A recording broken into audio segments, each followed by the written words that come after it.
see it move. Yeah, we have in a special training week So if we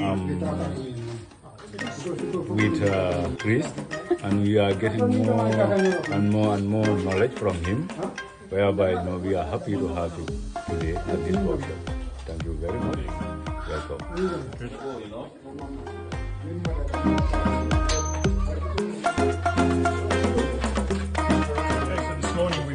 Road bikes ready for a race this weekend in the village, and also this bicycle here has just been sold to a customer, and we just now need to get that bike ready to give to the customer.